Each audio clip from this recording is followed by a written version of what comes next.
Guys আমি সকাল সকাল স্নান টান করে পুরো রেডি হয়ে গেছি, কারণ আমাদের এখানে একটা রিচুয়াল বলতে পারেন, মানে একটা নিয়ম, মানে এখন আমপাপুচি লেগেছে। তাই সকাল সকাল উঠে স্নান করে পুজো টুজো দিয়ে সুন্দর করে সিঁদুর টিঁদুর পরে আলতা টালতা পরে থাকতে হয়, মানে সেজে গুজে থাকতে হয়। এটা একটা রিচুয়াল বলতে পারেন।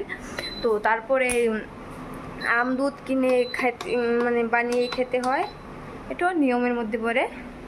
তো তাই জন্য আমি সকাল সকাল উঠে স্নান টান করে পুজো টুজো দিয়ে এবার চলে এসেছি রান্না করতে। তো এখানে আমি ভাত বসিয়ে দিয়েছি দেখুন, আর এদিকে আমি তরকারি